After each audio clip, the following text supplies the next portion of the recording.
Victor Hedman opening up about his time away from the Lightning last year. Is this a sign that we may be getting the Victor Hedman of old heading into next year?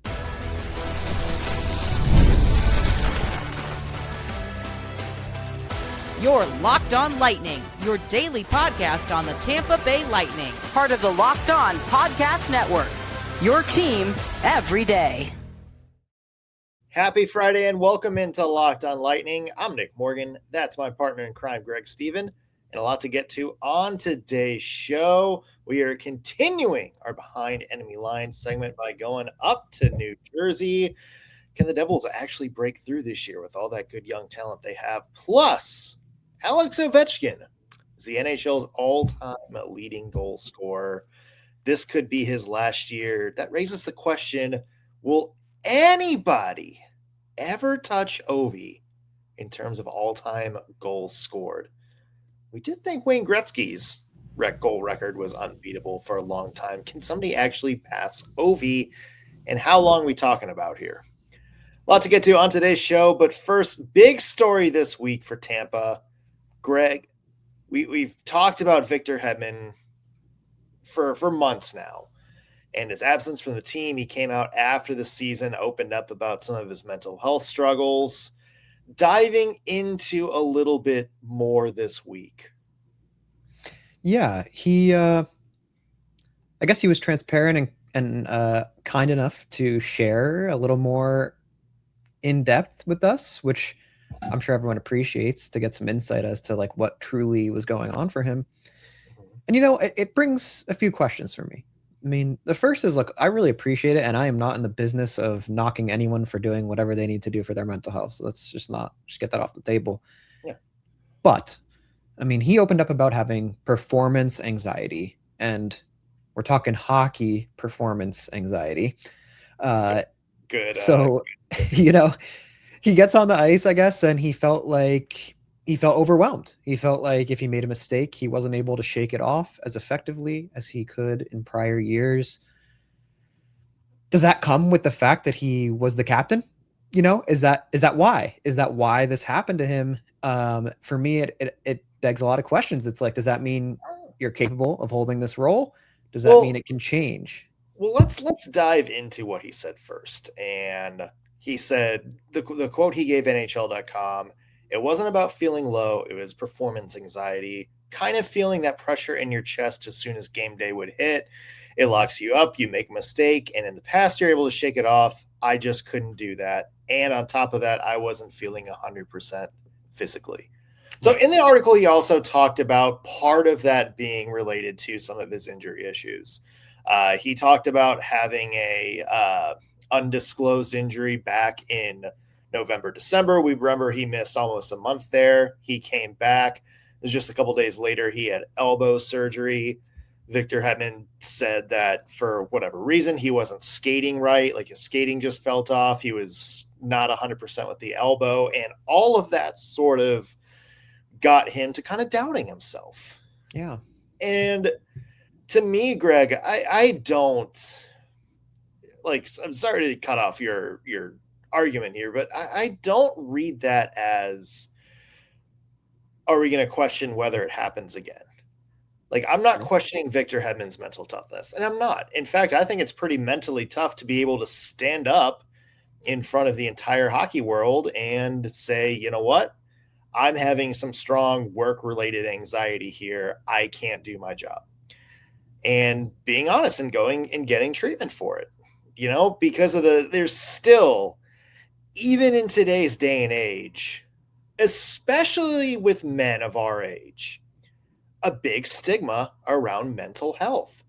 Yeah. You feel it at home. You feel it at work. You feel it in pressure. Guys that express frustration, guys that express, anxiety, doubt, it's still in a lot of circles, although we're better about it, just not where we need to be with it.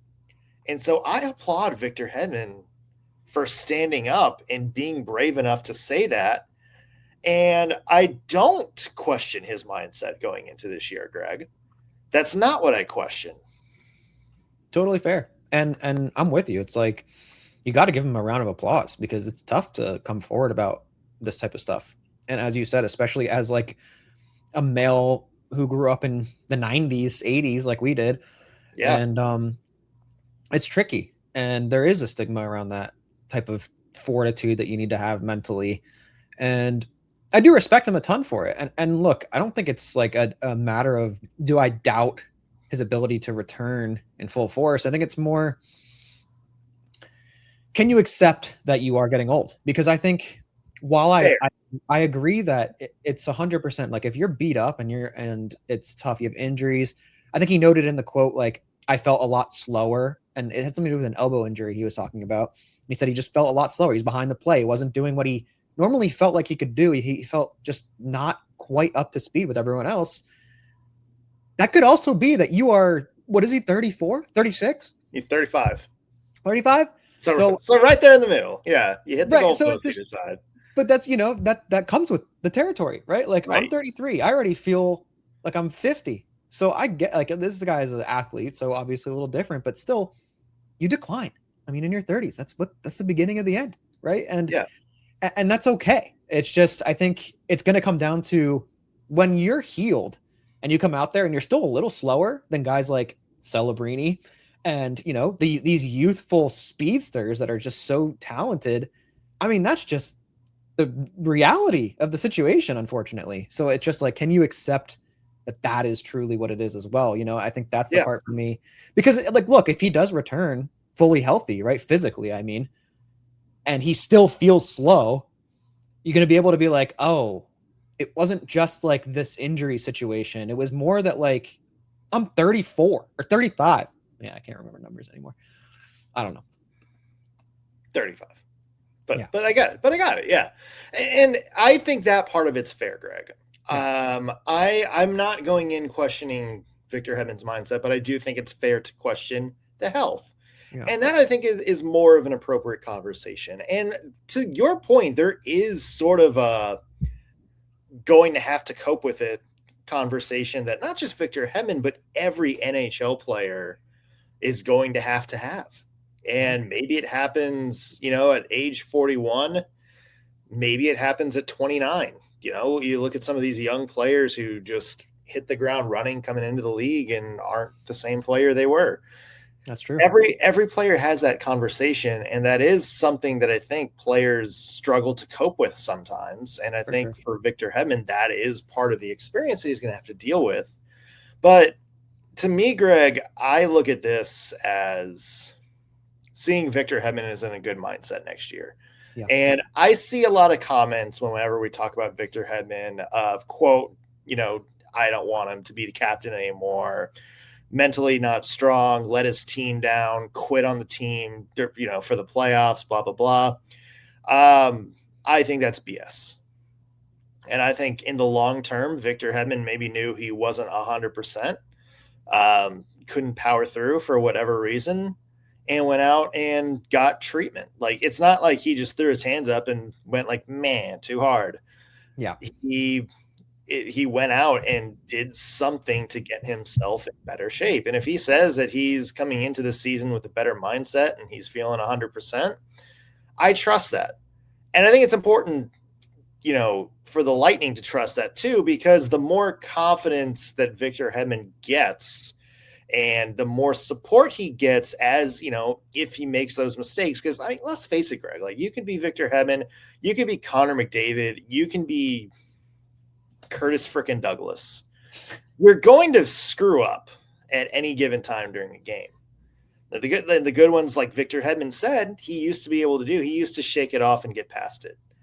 And I think that's what we want to see Victor Hedman do again. And the more open he is about this conversation and the more support he gets from the people around him, he's going to be able to do that. And if he gets back to being the Victor Hedman he was, just at the start of last season, that's good news for the Lightning, because they're going to get a very, very solid defenseman back in the fold for them this year.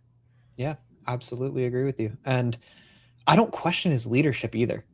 I think a lot of people are questioning that just because of the mental health. Doesn't mean he's incapable of going in there and being a leader. I mean, let's face that, because think about in the Olympics, I think he was injured in warmups in that one game. And then he actually sat on the bench and stayed geared up and just sat with the squad. And like that just shows you that he does have a leadership quality to him. So I have faith in him as a captain and returning, and I hope that his physical health being back to normal really does wonders for him, because if it does, we've talked about this before, if it does, and he comes out and he plays even just incrementally better than a couple years ago, his team's going to be good. Yeah, heck yeah. And I'm ready to see it because they need him to do it. So let's do it. Let's see Victor Hedman back 100%. But anyway, I'm glad that he's opening up. I'm glad that he's in a good place, and I'm excited to see what he can do for the Lightning next year. Still to come on today's Locked On Lightning, Behind Enemy Lines takes us to the Garden State, the land of Bruce Springsteen, and the land of Jack Hughes, and some big expectation for those New Jersey Devils.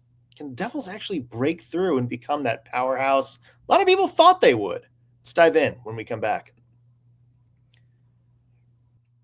Today's episode is brought to you by Indeed Sponsored Jobs. When workplace chaos hits and you need the right hire, Indeed Sponsored Jobs helps connect employers with candidates who match specific needs like skills, certifications, and location, so less time gets spent searching and more time gets spent finding the right fit.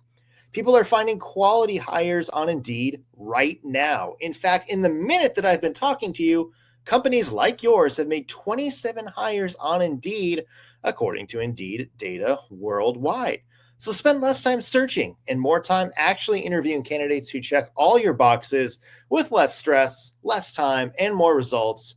When you need the right person to cut through the chaos, it's a job for Indeed Sponsored Jobs. Listeners of Locked On Lightning get a $75 sponsored job credit to help get your job the premium status it deserves at Indeed.com/podcast. Again, go to Indeed.com/podcast right now and support our show by saying you heard about Indeed on Locked On Lightning. Indeed.com/podcast. Terms and conditions apply. If you need to hire, this is a job for Indeed Sponsored Jobs.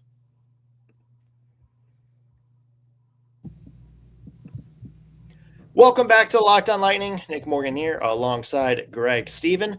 Greg, let's talk about today's Behind Enemy Lines team, the New Jersey Devils. Yeah. Oh, man. My hometown.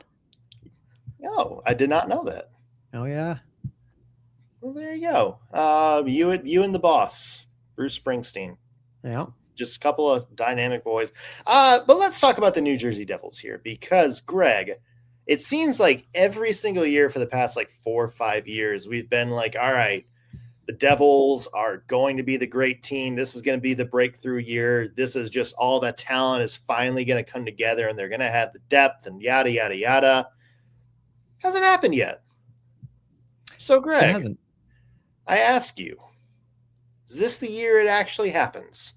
No, it's not. And right. And you know what? I'm actually of the probably minority crowd that never thought that. I think they had that one good year and it looked pretty good for them. And everyone was like, oh, they're going to be good again next season. You know what? I was not convinced, and I'm so glad I wasn't, because I was right. And I think Jack Hughes is a remarkable player, very injury prone. Let's be real. If your superstar is that injury prone, you got a bit of a risk going through the season. On top of that, I don't like their bottom six as much. I like that they have Evan Rodriguez now. I think that helps them a bit. Connor Brown, decent addition. But the rest, I'm just not sold. Luke Hughes still trying to figure out his game coming into his own. Dougie Hamilton, another just injury-prone player. To me, it's like very mediocre. I see them the same way that I see, I guess, maybe someone like the Bruins right now. Like good enough to put up a good fight and maybe get a wild card spot. But I'm not convinced, man. I think there are so many other teams that are just much better in the East. Yeah, I don't know. The thing that's holding me back is whenever Jack Hughes is on the ice, he's really good. Oh, yeah. He's really good. 77 points in 61 games played last year, including 50 assists. He's still, I think, to me, like a guy you would ideally like to build around if you're the New Jersey Devils. He's clearly a centerpiece. I think it's just maybe the rest of the team is I'd maybe not regress, but I don't think it's quite hit that level that they maybe think that they were going to get. I mean, Jesper Bratt has, really good like role player, has hit almost 90 points in the past couple of years, had a little bit of an off year last year. You look at somebody like Nico Hischier, if he kind of seems at 27 years old to sort of be where he's probably going to become, which is not a bad player at all, which is a really good two-way player, but also just kind of like that Dylan Larkin type guy where it's like, okay, you're pretty good, but you wouldn't necessarily be the number one guy on a good like playoff contender team. You'd be more of a support guy. And I think that's kind of what they're missing, is they're kind of missing who's that other superstar that's going to complement Jack Hughes. Because all the good teams have one. They have like their main guy, and then there's like the main B guy behind the main guy. Like he's the Carl Weathers to God, why can't Sylvester Stallone? I don't know why I was blanking on his name there for a second. In Rocky, like he's a main character, but not the main character. And it feels like that's what the Devils have kind of been craving for, the last little bit. Like obviously, they just traded Simon Nemec, who looked like, when he was drafted was going to be like the number one defenseman, heir apparent. Hasn't exactly happened yet. Same for, Dougie Hamilton coming over. I think they thought they were going to get Dougie Hamilton involved. That hasn't happened yet. So it's just kind of, it feels to me, Greg, they're just sort of struggling to find other players to build behind Jack Hughes. Yeah. And you know who I look at the most that falls into the same category you're kind of going for? Timo Meier. Yeah. I mean, when he was a Shark, he put up 76 points in 77 games. Year after, 52 points in 57 games. And you're kind of looking at him like, oh, if we acquire this guy, you're essentially getting a point per game player, putting him on a better team, and he's going to get even better than we see him on the Sharks. And then he comes over, and you don't get that. I mean, you got 52 in 69 games. You got 53 in 80 games. And then last season, 44 in 77 games. So he's just not what I think everyone thought he was going to be for the Devils. And I think that hurt them a lot, to be honest with you, because when he was a Shark, man, I was drafting him in fantasy because he was so good over there. Like he was kind of their main guy, honestly, for a couple of years over there. And, when I saw him go to Jersey, at first I was like, oh yeah, wow. It's going to really make the Devils pretty good. And then they were good for that 1 year, and then it just hasn't really panned out for him. And he's honestly just getting worse year over year. So that's something I think they're looking at as well, I'm sure. Yeah. And it's a couple of people that they got are kind of, like you said, are sort of, I don't want to say like out of their prime or past their prime, but a little bit of a downside from where they were. Yeah. A couple of years ago. Hamilton is one of those guys. Meier is one of those guys. And I'm sure they're looking for some players to kind of get back there. That being said, I do like some of their additions. Anthony Mantha kind of came out of nowhere last year in Pittsburgh to have a career best season. I don't know if he's going to do it again, but I mean, it's certainly there. I'm with you. I like Evan Rodriguez. I think a really good middle six guy. I think he's going to help with some of the depth. And, just some of the other people like, Jesper Boquist, Ben Steves are going to add some depth there. You lose Jacob Markstrom, but, it's to me, I like some of these moves. It's just I like them if they pay off. And that's still, to me, the big question mark for New Jersey is, do these actually pay off at all? Right. And I also think that while I like some of these moves, like I like Connor Brown, I like Evan Rodriguez, those are good ads. They're good ads to a team who already looks like they could be a contender. And to me, this team does not prior to those additions. And I don't think these additions bring them there, Yeah. So looking at the New Jersey Devils in the grand scheme of what is a very weird Metro division right now, Greg, where do you place them in the grand scheme of things? I want to say they're going to be about middle of the pack or slightly above. I don't know. It's tough because, like you said, that Metro is kind of weird. Yeah. Some interesting squads in there that don't know what to expect from them. Like, for example, the Flyers. Like, I think they could surprise us subtly next season, and they could very well pan out to be better than the Devils, in my opinion. So, I don't know. I'm thinking about middle of the pack. That's where I'm at. Yeah.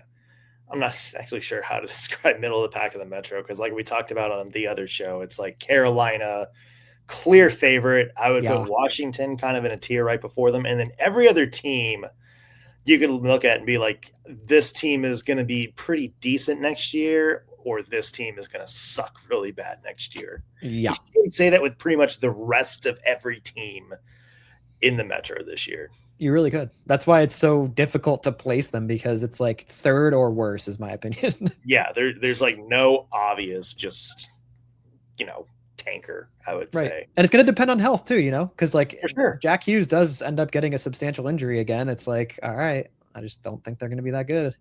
Yeah, no, exactly. So. He's going to be the straw there that stirs the camel's drink. Is that it? Straw that stirs the... Why is it camel? Is that the saying, or did I just make that up? You might have made it up. I'm thinking of the straw that broke. Dude, it's Friday. Camel's back. Yeah, you are. It's Friday. It's been the week from hell. Whatever. Anyway, there's the New Jersey Devils, everybody. The straw that stirred the camel's drink. Speaking of the Metro Division, Alexander Ovechkin, this could be his last year in the league, and that has us thinking, Greg. Will he forever be the undisputed goal king in the NHL? We'll talk about that when we come back on Locked On Lightning. Today's episode is brought to you by Odoo. Running a business shouldn't feel like you're trying to connect a bunch of systems that were never designed to work together. One app for accounting, one app for inventory, one app for sales, and somehow none of them are connected to one another. Well, that's where Odoo comes in. Odoo is an all-in-one business management software that brings every part of your business together in one powerful platform. From sales and accounting to inventory and marketing, everything with Odoo works in one place. Odoo is one platform to manage, grow, and scale your business. The best organizations know that success isn't just about talent. It's about having everyone working together towards the same goal. That's true in hockey, just like it's true in business. Great organizations win because operations matter. And that's why you should get Odoo. Odoo is one platform to manage, grow, and scale your business. Try it for free today at odoo.com/lockedon. That's odoo.com/lockedon. We're back on Locked On Lightning. Nick Morgan here alongside Greg Stephen. And Greg, Alex Ovechkin, NHL's all-time goal king, the first and only player to hit the 900 goal mark. We don't know for sure, but it seems like it could be his last year. Kind of hinted that last year might be his last year. Had like a big emotional farewell at the end of his last game. And then lo and behold, signs a one-year deal to come back to the Caps. Obviously, Alex Ovechkin is the best goal scorer of all time in the NHL, both based on stats. And I would just say pure nose for the goal ability. That goes to, raise this question here, Greg. Will Alexander Ovechkin's goal record, whatever it is when he decides to say goodbye, ever be broken? Ever? Probably. When might be a better question. You know what? I'm going to go with the hot take. No, it's not. Yeah. And you know what? Here's why. It's because I think the more popular something becomes, the more greatness there is likely to be, right?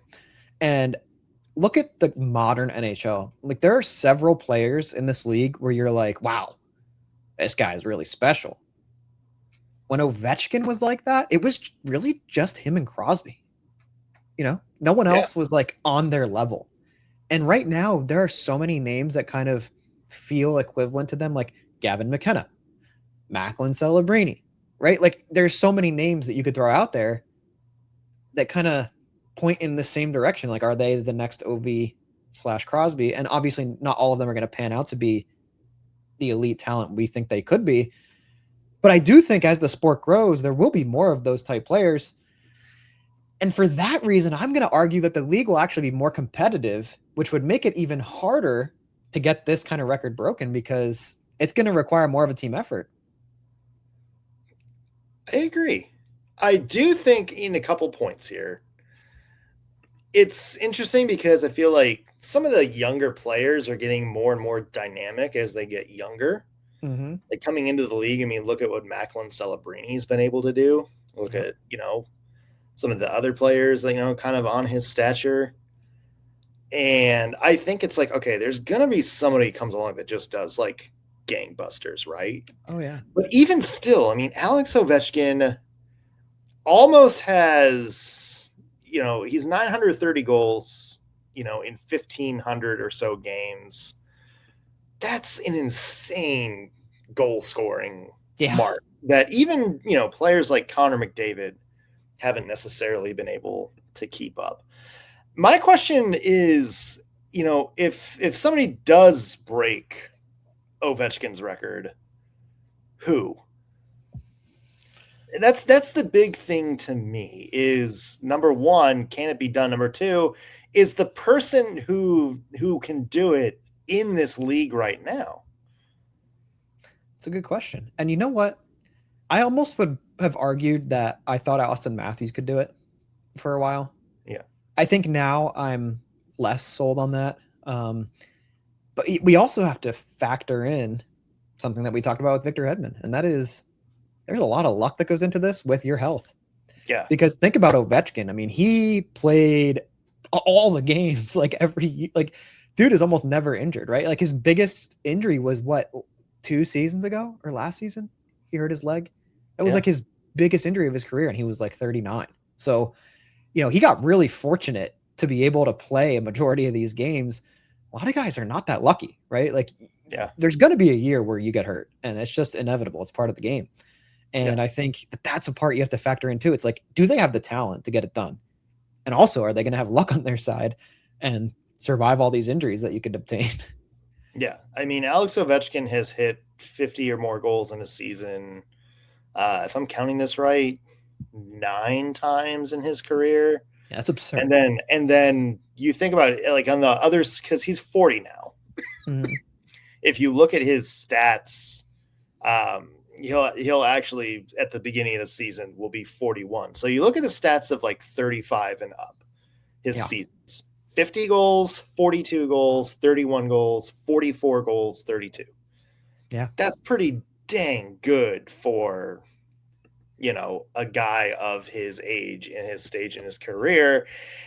And that's also, people always bring up this argument. If COVID didn't happen and Ovechkin basically had 2 more full seasons, like what would the record look like now?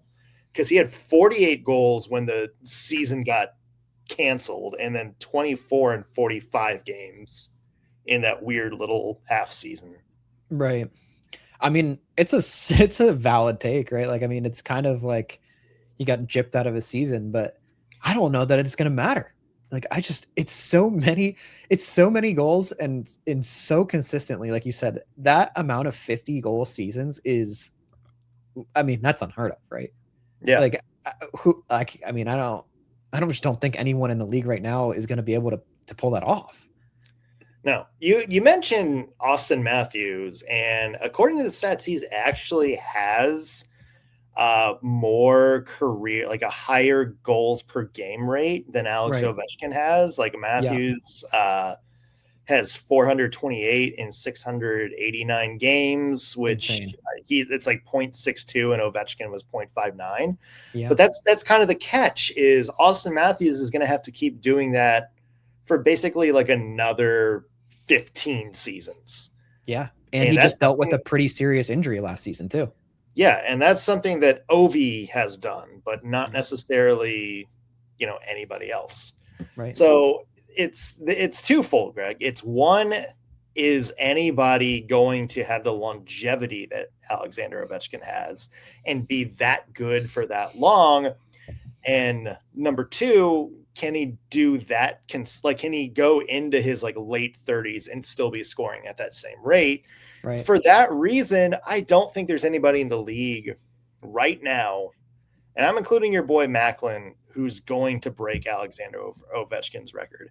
If it happens, that guy is either like 3 years old or hasn't been born yet. Right. I completely agree. I was actually going to say, if it does happen, I think it's at the end of our lifetimes.